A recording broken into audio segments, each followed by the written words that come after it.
하나님 말씀 다니엘서 7장 9절부터 14절까지 합독하시겠습니다. 내가 보니 왕자가 누이고 옛적부터 항상 계시니가 좌정하셨는데 그의 옷은 희기가 눈 같고 그의 머리털은 깨끗한 양의 털 같고 그의 보좌는 불꽃이요 그의 바퀴는 타오르는 불이며 불이 강처럼 흘러 그의 앞에서 나오며 그를 섬기는 자는 천천히요 그 앞에서 모셔 손자는 만만이며 심판을 베푸는데 책들이 펴 놓였더라. 그때 내가 작은 뿔이 말하는 큰 목소리로 말미암아 주목하여 보는 사이에 짐승이 죽임을 당하고 그의 시차가 상한 바 되어 타오른 불에 던져졌으며 그 남은 짐승들은 그의 권세를 빼앗겼으나 그 생명은 보존되어 정한 시기가 이르기를 기다리게 되었더라. 내가 또 밤 한상 중에 보니 인자 같은 이가 하늘 구름을 타고 와서 옛적부터 항상 계신 이에게 나아가 그 앞으로 인도되매 그에게 권세와 영광과 나라를 주고 모든 백성과 나라들과 다른 언어를 말하는 모든 자들이 그를 섬기게 하였으니 그의 권세는 소멸되지 아니하는 영원한 권세요 그의 나라는 멸망하지 아니할 것이니라. 아멘. 자, 다니엘서 7장 9절에서 14절의 말씀을 가지고 메시아 왕국, 메시아는 구원자다, 우리를 구원하는 구원자다라는 뜻입니다. 이 메시아 왕국은 반드시 도래합니다 하는 말씀을 전하도록 하겠습니다.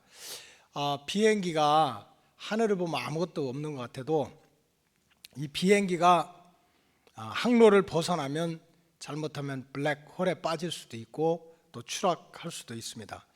이 배가 항로를 벗어나면은 암초를 만나든지 아니면 극심한 항로가 잘못돼 가지고 풍랑에 휩쓸리게 됩니다. 따라서 우리는 이 목적지, 가는 목적지와 또 방향과 또 가는 길이 정확해야 됩니다. 신앙생활도 마찬가지입니다. 자, 신앙의 목적이 뭘까? 우리가 신앙의 종점은 어딜까? 신앙의 본질은 무엇인지 그것을 알고 목적지를 바로 알고 또 목적지에 가는 길을 잘 걸어가야 구원의 완성을 이룰 수가 있습니다. 이 사도 바울은 예수님의 부활 사건에 대해서 고린도 교인들한테 이렇게 가르치고 있습니다. 고린도전서 15장 17절에 보면 다 같이 한번 읽어봅시다. 시작. 그리스도께서 다시 살아나신 일이 없으면 너희의 믿음도 헛되고 너희가 여전히 죄 가운데 있을 것이요 만약에 예수님이 성경에 나온 대로 십자가에 달리시고 또 죽으셨다가 다시 부활하지 아니하셨으면 우리의 믿음도 헛것이고 또 우리는 여전히 죄 가운데 있을 것이다. 18절 한번 보시겠어요? 시작. 또한 그리스도 안에서 잠자는 자도 망하였으리니 그리스도 안에서 잠자는 자도 망했다. 주여 믿습니다, 주여 믿습니다 하고 잠을 잤던 자, 믿었다가 죽은 자들도 불쌍한 자들이라는 거예요. 어차피 죽으면 끝이라면 뭐 그렇게 힘들게 신앙생활 하냐, 그런 뜻입니다. 그 다음에 19절 다 같이 보겠어요. 시작. 만일 그리스도 안에서 우리가 바라는 것이 다만 이 세상의 삶뿐이면 모든 사람 가운데 우리가 더욱 불쌍한 자이다. 만약에 세상이, 역사가 이 땅의 역사로 끝난다면 세상에서 가장 불쌍한 사람이 바로 예수 믿는 사람이다. 근데 무슨 뜻입니까? 절대로 그렇지가 않다는 뜻입니다. 만일 예수님께서 사망 권세를 이기고 부활하지 않았다면 우리의 믿음도 헛것이고 또 우리는 뭐 예수님이 십자가에 달리셔서 죄악 가운데 우리를 뭐 구원해 주셨다 이런 게 다 헛것이 되기 때문에 우리는 여전히 죄 가운데 빠질 것이고 또 예수 믿다 죽은 사람은 망한 자지. 어차피 죽으면 끝이라면 뭐 그렇게 고생하고 예수 믿어? 망한 자야. 그리고 우리가 바라는 것이 그저 이 땅에서 잘 먹고 잘 입고 그렇게 사는 거라면 모든 사람 가운데 가장 불쌍한 사람이다. 왜? 우리가 이 땅에서 삶이 목적이라면 여기서 건강하고 여기서 잘 먹고 여기서 그저 명예와 권세를 누리는 게 전부라면 왜 새벽에 와서 고생을 하고 왜 예배를 드리고 왜 우리가 나의 뜻도 있지만 나의 뜻을 꺾고 또 하나님의 뜻을 찾고 또 충성도 하고 이게 무슨 의미가 있겠느냐. 세상에서 제일 불쌍한 자가 된다, 그런 뜻입니다. 근데 무슨 말씀입니까? 사도 바울이 고린도 교인들한테 이렇게 얘기하는 것은 절대로 그럴 리가 없다는 거예요. 그럴 리가 없다. 세상에 사망 권세를 이기시고 부활하신 예수님을 우리가 시퍼렇게 봤는데, 그 예수님을 우리의 구주로 하나님으로 믿는 우리들도 첫 아담은 죄로 인해 죽었지만은 다시 오신 아담 예수님을 통해서 부활의 그 역사를 봤는데, 우리도 그 길을 걸어갈 건데, 그 부활하신 예수님이 다시 오셔서 세우시는 왕국은 반드시 우리도 참여할 수 있다. 메시아 왕국은 반드시 도래하고, 그 왕국에서 우리가 주님과 함께 영생의 복을 누리게 된다. 이것을 사도 바울이 가르치고 있어요. 이 다니엘서는 신약의 요한계시록과 함께 세상의 마지막 때에 대한 예언의 말씀이에요. 그래서 다니엘서 1장에서 6장까지는 이 다니엘과 세 친구 사드락과 메삭과 아벳느고가 참 나라는 망하고 또 부모님한테 이렇게 떨어져서 남의 나라 와서 그렇게 고생하면서도 믿음 생활 잘 했더니 7배나 뜨거운 풀무불 속에서도 하나님이 지켜주시고, 굶주린 사자굴 속에 내던짐을 당해도 결국 하나님이 지켜주셨어. 아까 우리 하나님 잘 믿자. 다니엘서 1장에서 6장까지는 다니엘과 세 친구들의 개인적인 신앙의 히스토리, 역사, 개인적인 신앙의 간증이 나오는 내용입니다. 그렇지만 이제 오늘부터 보시게 되는 다니엘서 7장부터 마지막 12장까지는 예언입니다. 예언, 환상. 그래서 이제 개인의 역사가 아니에요. 다니엘과 세 친구들의 히스토리는 6장까지 끝나고 7장부터 12장까지는 이 세상 왕국이 앞으로 어떻게 될 것이냐, 그래서 세상 왕국의 종말과 또 재림 예수님, 그 메시아 되신 재림 예수님과 함께 시작되는 그런 메시아 왕국의 도래라고 하는 것은 온다는 뜻입니다. coming. 메시아 왕국의 도래에 대한 예언의 말씀이 기록되어 있어요. 그래서 다니엘서 7장부터 12장까지는 다니엘이 네 가지 큰 이제 환상을 보게 됩니다. 환상을 보게 돼요. 짐승의 환상, 뭐 뿔의 환상, 뭐 그렇게 네 가지의 그 환상을 보게 됩니다. 근데 이제 그 중에 첫 번째 환상으로 이 다니엘서 7장은 바다에서 나온 네 짐승과 그 다음에 마지막 그 작은 뿔의 환상, 그리고 오늘 우리가 본문에서 읽었는데 그 하늘 보좌, 하늘 보좌에 앉으신 하나님, 또 거기에 수천의 만만의 구원받은 백성들의 그런 그 앉아있는 모습과, 그리고 또 하나님 앞에 있는 그 생명책, 그러니까 최후의 심판이죠. 그리고 하늘 보좌와 메시아 왕국에 대한 환상이 이제 다니엘서 7장에 기록이 되어 있습니다. 특별히 우리가 읽지는 않았지만 다니엘서 7장 1절에서 8절에 보면은 이 바다에서 나오는 네 가지 짐승, 그래 이게 반복되는 걸 알아야 돼요. 에스겔서에서도 마찬가지고 다니엘서도 마찬가지고 요한계시록에도 그 네 짐승의 모습이 나오는데, 이 다니엘서 7장 1절에서 8절에 바다에서 나오는 그 네 가지 짐승이 있는데, 첫째 짐승은 사자입니다. 사자의 얼굴을 가졌는데 독수리의 날개를 가지고 있었다. 그게 첫째 짐승의 환상이고, 두 번째 짐승은 곰입니다. 곰. 근데 그 이빨 사이에 아주 엄청나게 큰 갈비대가 그 이 사이에 껴 있어요. 얼마나 많은 걸 뜯어 먹었는지. 그래서 곰인데 그 이빨 사이에 그 큰 갈비대 세 개가 이렇게 박혀 있는 그런 형상을 보았습니다. 그 세 번째 짐승은 표범입니다. 표범. 이 표범이 날개가 달려 있고 또 머리는 넷이나 달려 있어요. 붉은 용은 머리가 7개라고 그랬는데 머리가 넷이나 달려 있고, 그 다음에 네 번째 짐승은 뭐라고 표현할 수가 없는 거예요. 야, 이게 뭐지? 이거 사자도 아니고 곰도 아니고 표범도 아니고 늑대도 아니고 그 형상을 잘 모르겠어. 그런데 네 번째 짐승은 어쨌든 무시무시한 형상인데 그 이빨은 철로 돼 있고 그 다음에 뿔이 10개가 달렸다. 얼마나 대단한 힘을 가지고 있겠어요.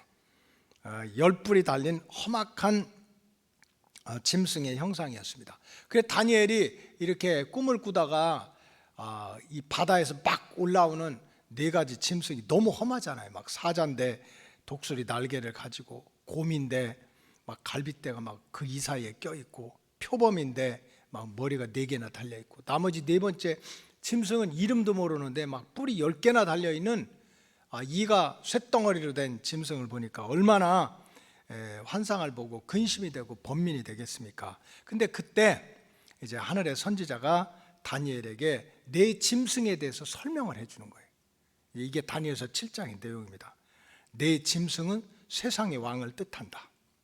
네 짐승은 세상의 왕을 뜻하는데, 이 세상 왕들이 마음껏 자기 권세를 가지고 지식을 가지고 이 세상을 뒤흔들고 또 이 택한 백성들을 물고 뜯고 괴롭히고 싸울 것이지만, 결국은 세상 왕들이 이끄는 이 세상 왕국은 반드시 멸망할 것이다. 지금 다니엘이 주전 예수님 오시기 전 553년에 예언을 해주는 거예요. 앞으로 네 다음에 이 세상 왕이 이렇게 일어나 가지고 네 왕국을 세울 건데, 이 왕국이 다 이제 무너질 것이고, 막 흥했다가 특별히 택한 백성들을 물고 뜯고 하겠지만 결국 무너졌다가 마지막에 이제 인자 같은 이가 구름을 타고 내려와서 이 악한 영들을 결박해서 잠시 동안 묻어놓고, 그리고 메시아 왕국이 이루어질 거다 하는 내용이 다니엘서 7장의 내용이에요.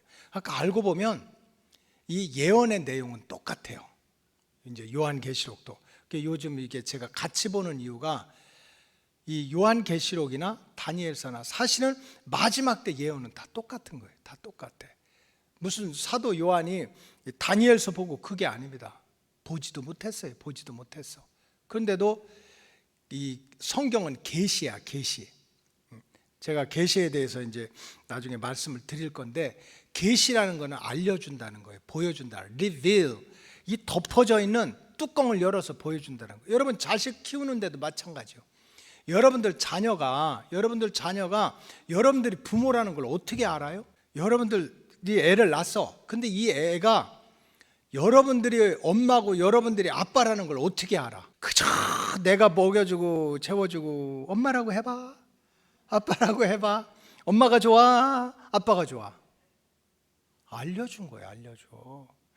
뭐 이렇게 닮았으니까 아무리 닮은 애도 다른 사람에 가서 그저 내 새끼다 하고 품으면 자기 부모가 누군지 몰라요. 부모는 알려줘야 돼, 알려줘야 돼. 이걸 계시라고 그래, 계시. 우리가 우리 인생도 그렇고 이 세상의 운명도 그렇고, 이거를 만들고 주관하시는 하나님이 알려주지 않으면 우리는 모르는 거예요.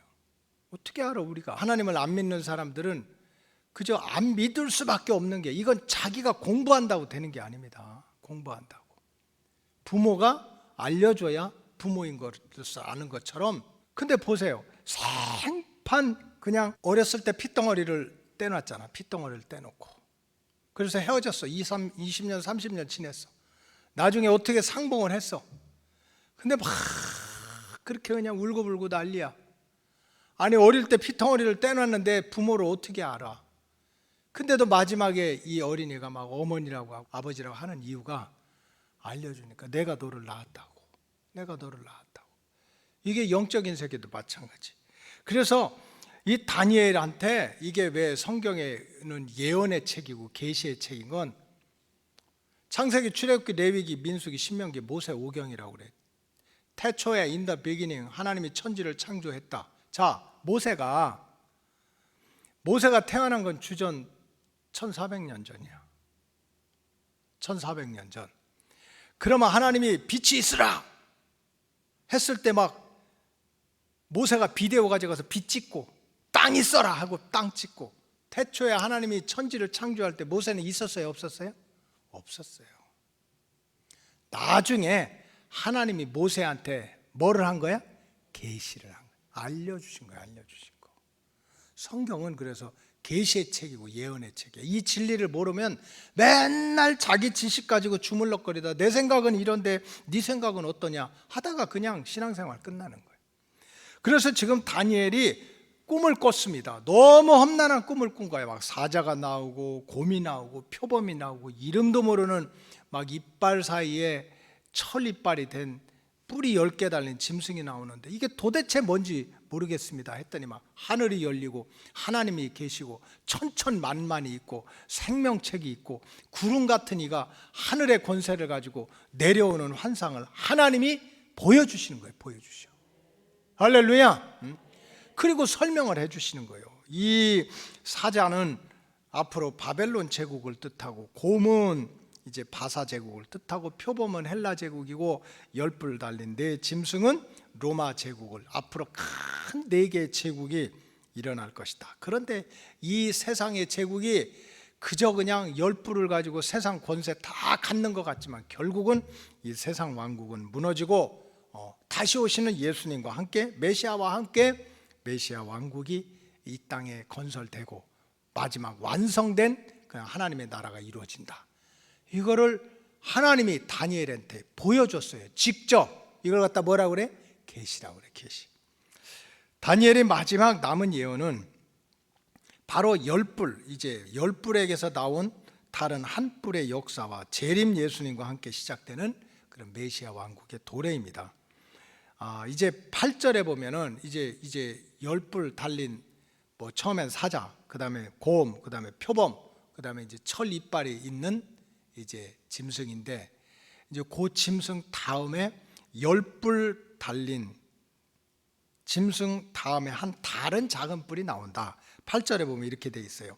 내가 그 뿔을 유심히 보는 중에 다른 작은 뿔이 그 사이에 나더니 첫 번째 뿔 중에 셋이 그 앞에서 뿌리까지 뽑혔으며 그 작은 뿔에는 사람의 눈 같은 눈들이 있고 또 입이 있어 큰 말을 하더라.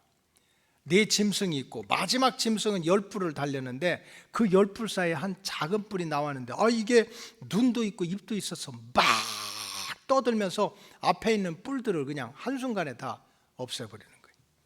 그리고 25절 다 같이 읽겠어요. 시작.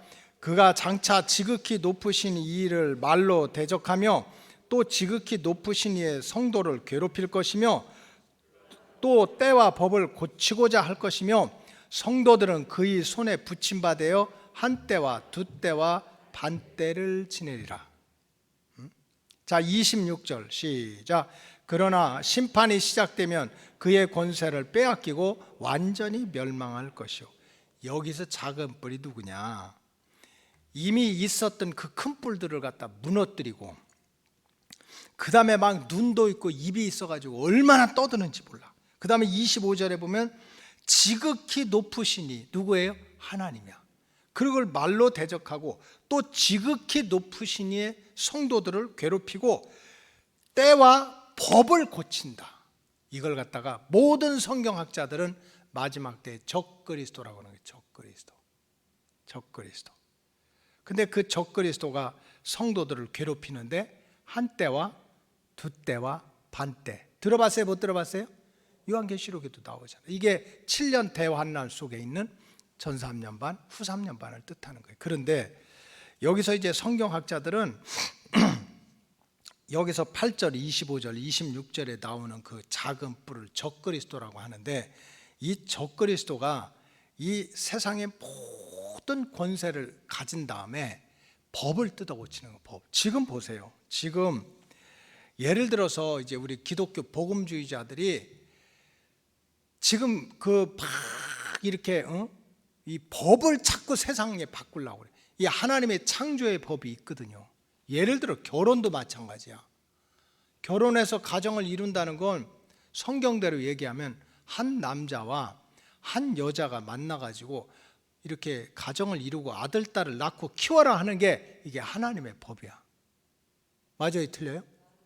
그 법을 고치는 거야. 법. 지금 예를 들어 동성애법이라든지 차별금지법이라든지 인권의법인지, 그러면 예를 들어 하나님의 법으로 보면 한 남자와 한 여자가 만나서 그렇게 서로 사랑하고 한 가정을 이루는 게 하나님의 법이고 창조의 법이야. 그래야지 거기서 생산도 되고 그게 행복한 거야. 근데 막 남자가 막 부인을 몇 명씩 얻고 부인이 남자를 몇 명씩, 이거는 인간이 죄인이라 그런 거지. 원래 하나님도 예수님도 한 남자와 한 여자가 만나서 가정을 이루라고 그랬어요. 예수님도 그랬잖아요. 그래서 둘이 갈라서는 안 된다.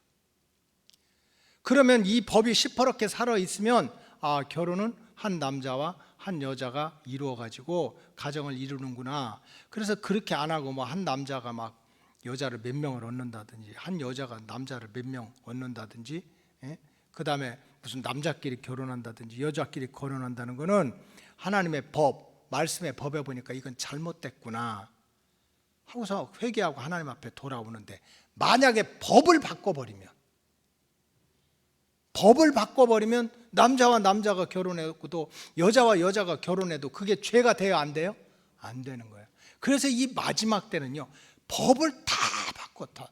그것도 성경에 전체 반해가지고 이 지극히 높으신 이의 법을 다 뜯어고치는 거예요. 뜯어고쳐. 이게 영적인 싸움이에요. 이게 세계관의 싸움이에요. 근데 이제 세상의 마지막 때는 이 작은 뿔, 눈에 보이지도 않는 이 작은 뿔, 적그리스도가 눈도 있고 입도 있어가지고 마음껏 떠들면서 하나님의 법을 막 다 바꿔놓는데 사람들이 그 말에 속는다는 거예요. 그것 때문에 진실한 믿음 생활을 하는 사람들은 고통을 받게 되는 거예요. 그러나 26절에 보면, 그러나 마지막 심판이 되면 그렇게 떠들고 법을 바꾸고 했던 적그리스도의 세력들은 완전히 이제 멸망시킨다. 그래서 이런 적그리스도의 세력을 굴복시킨 다음에 오늘 우리가 읽었는데 본문 13절과 14절에 나오는 대로 인자 같은 이가 하늘 구름을 타고 내려와서 하나님께로부터 받은 권세와 영광을 가지고 모든 민족과 백성과 열방들을 무릎 꿇고 경배하고 마귀들을 잠시 묶어놓고 이 땅에서 메시아 왕국, 천년 왕국을 건설하게 된다.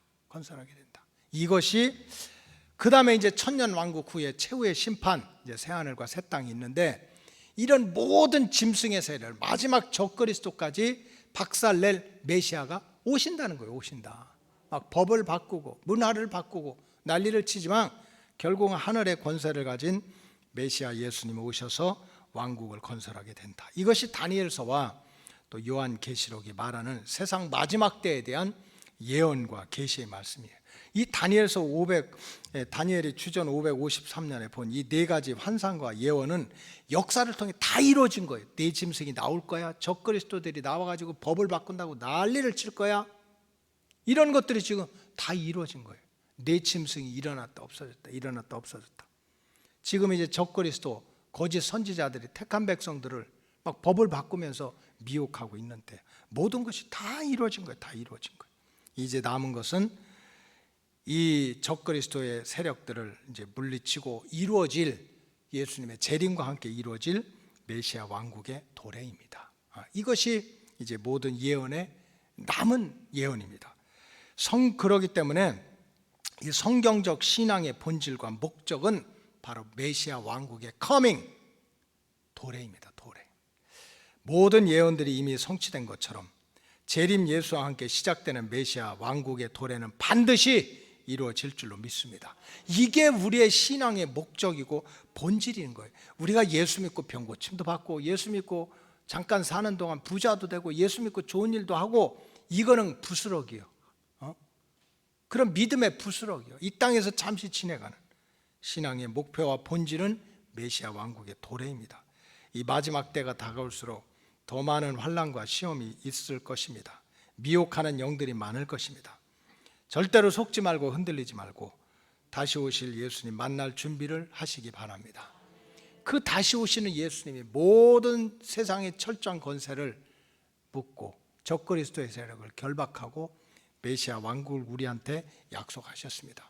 오늘도 기도하는 가운데, 말씀 가운데, 은혜 가운데 예수님과 함께 시작될 메시아 왕국의 도래를 꿈꾸고 우리가 잠깐 사는 동안 이 땅에서 정말 주님 기쁘게 맞이할 수 있는 믿음 생활 잘 하시는 저와 여러분들이 되기를 주의 이름으로 축복합니다. 자, 오늘 이 말씀을 붙들고 주여, 다시 오시는 예수님, 메시아 왕국을 건설하시는 예수님, 하늘 구름을 타고 철장 권세를 가지고 모든 세상 왕과 또 거짓 적그리스도들을 물리칠 예수님의 오심을 우리가 기쁨으로 맞이할 준비를 하게 주시옵소서. 메시아 왕국의 도래는 반드시 이루어진다는 믿음이 우리 신앙의 목표가 되고 또 본질이 되고 또 걸어가야 될 길이 되게 해 주시옵소서. 오늘 말씀 붙들고 우리 주여 삼창하시고 간절히 기도하시고 자유롭게 돌아가시겠습니다. 주여 주여 주여.